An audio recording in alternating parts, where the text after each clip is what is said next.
This is the chilling moment that civilians in Jerusalem ran for their lives as gunmen opened fire at a busy bus stop.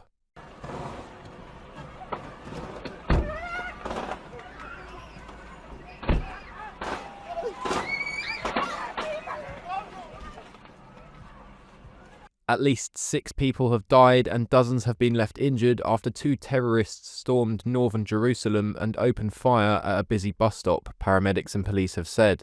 Reports indicate that at least 15 people have been left injured and the 2 attacks were neutralised at the Ramat Junction in the Holy City. 4 men were pronounced dead at the scene after being killed by 2 gunmen who were then shot dead by police, the Israeli ambulance service has said. One of the victims is believed to be in his 50s, whilst 3 other men were said to be in their 30s. Paramedics arriving at the scene found victims lying in the road and the sidewalk close to the bus stop. Some of the victims were also found to be unconscious. According to local news, security officials have indicated that the 2 gunmen who carried out the attack were West Bank Palestinians.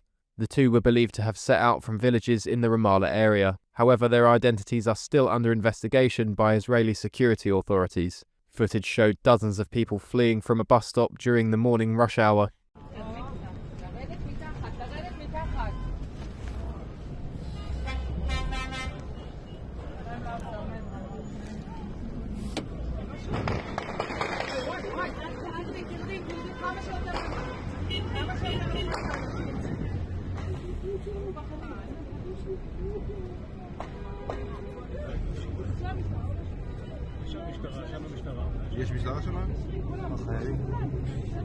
Responding paramedics also indicated that the scene was covered in broken glass as 5 people with gunshot wounds were taken to hospital. Despite sources indicating that the pair were Palestinian terrorists, the motive for the shooting is not yet clear. Deputy Foreign Minister Sharon Haskell said that it was a tragic morning. 2 terrorists boarded a bus on Route 64 and opened fire on passengers and bystanders, she said. Many were murdered and others severely injured. Our hearts are with the families who are mourning their loved ones on this terrible day. The minister went on to add, the people of Israel will continue to stand strong and united against those who seek to destroy us. Israeli Prime Minister Benjamin Netanyahu said he was conducting a security assessment following the attack. Israeli media have reported that Mr. Netanyahu will not testify at his corruption trial as a result.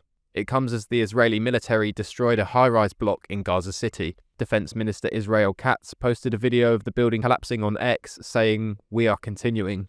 The military said that Susi Tower was being used by Hamas, who have denied the claim. Mr. Netanyahu announced the country's intention to seize all of the Gaza Strip after indirect ceasefire talks with Hamas broke down in July. Israel launched its campaign on Gaza after the Hamas attack on October the 7th, where about 1,200 people were killed in Israel and 251 hostages were taken. At least 63,746 people have been killed by Israel, according to Gaza Strip's Hamas-run health ministry. It is also reported that 367 people have died so far due to malnutrition and starvation. In the UK, continued images of devastation in Gaza caused by Israel appear to have fueled a rise in anti-Semitism. Anti-Semitic sentiment has seen a steep increase since the October 7th attacks, with a recent YouGov poll finding that 21% of Britons now possess entrenched anti-Semitic views, almost double the levels in 2021. According to the poll commissioned by the Campaign Against Anti-Semitism, 45% of the British public believes that Israel treats Palestinians like the Nazis treated the Jews, a record figure that has risen sharply from last year's prior record of 33%. 60% of young people believe this, and 48% of Londoners have found to believe it too. The poll also discovered that 10% of young people in Britain have a favourable view of Hamas, and 14% of them believe it is wrong to class Hamas as terrorists. It also found that 19% of young people in Britain believe that Hamas's attack on Israel on October the 7th, 2023 was justified. GB News presenter Josh Howie recently discussed the findings of these polls with guests Steve N. Allen and Miriam Elia on his show Free Speech Nation. Miriam, it's a very disturbing report when it lays out in numbers. We've seen it out in the street. Yeah. You live near central London. Yes, I live in central London. Yeah. I see it all happening around me. Yep. That was it. And I walked through the Palestine Action, and it's just vile. And but to sort of, and particularly it's young people, that's I think maybe the most disturbing element. Well, I mean, in all kind of totalitarian ways of thinking, they always get the young people first, don't they? Because young people don't really think very much. No, they feel more. Yes, exactly. Well, it's all about... And this is all about, you know, seeing a photograph and rightly empathising with what you see, but then forming a judgment based on that, which isn't actually the truth of what's happening. As opposed to reading something. So I'm not really surprised about that. Yeah. I'll try and be positive, and that 80% of people don't think that way, which is still a good thing. Well, look, let's talk to one of the 21%.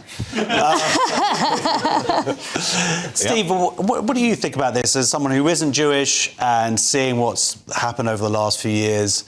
Is it something that, I mean, I know that I kind of whine to you about it all the time. But is there, I mean, what do you think about it? What do you think it means for this country? Look, it looks like anti-Semitism definitely has increased. It looks like it's one of those weird things, isn't it? That whenever there's something that happens to Israel, it's one of the few places that will end up having more hate towards it when it is the victim of something. That's a weird system we need to look at. Do you know what I mean? Elsewhere, it wouldn't happen like that. This survey, though, it is not the best evidence for it. I think the lived experience that you hear, that you whine about, is better. This survey is a little bit... I'm not sure they're nailing how you form evidence. Well, I think there's been about 1,500 incidents just in the last 6 months. Yeah, that's more important. And these are serious incidents. There was a Jewish boy in Bournemouth. He was shot in the face with a BB gun. There was synagogue that was smeared in excrement. There was a swastika drawn outside a rabbi's house. There was horrible footage this week of 2 women, young Jewish women in London, basically being pushed over, one of them with their child, and someone deliberately kind of going to barge into them. So this is accelerating, and it feels like something that I would never even imagine would happen even just a few years ago. I know. I was even thinking about moving to Argentina. I mean... Why Argentina? Why Argentina? Because they have none of that over there. There's no... They're very pro-Israel and they welcome, you know. But over here, yeah, I mean, my whole life I've been living in England and I've never experienced anything like what I've witnessed in the last year or so. You know, including Stars of David, you know, equals swastika and all of that. It's just really sad. If you want to move anywhere, Israel's also quite pro-Israel. Why would you pick Argentina? You're doing it alphabetically. Well, the ironic thing is that Miriam doesn't like Jews. I love Israel, but my grandmother always said we shouldn't all live in one place. OK, good. Because then you go represent they can kill us all in one place. You're Israeli, right? And you've been living here in the UK... 23 years, yeah. 23 years. I'm imagining with your accent that... sorry, will you just pick up the mic? I imagine with your accent that maybe people say to you, oh, where are you from? And you say Israel. Have you had a negative reaction when you say Israel? I'm quite lucky here, I must admit. I personally did not have any interaction that negative. Usually people curious about my accent if actually I'm French. But generally speaking about what's happening, it's quite disturbing. As I mentioned, personally, I did not have any bad experiences, but hearing other people on the news, what's happened to them, specifically if you're visibly Jewish, you're thinking actually what the future will bring. And that's what I'm more concerned, not actually the present, but how it will go. And going back to what we discussed last week about Jews are the canary test of the society. Yeah. And the way the society or the country treating the Jews, it's indication how the society will deteriorate. Sure. And we are the start of the canary test, which is actually not so great. And that's what's concerning me. Yeah, so I guess in the meantime, you're going to have to sort of carry a baguette and some garlic around with you. Yes, exactly. It's the best way to avoid hate, sounding French. I think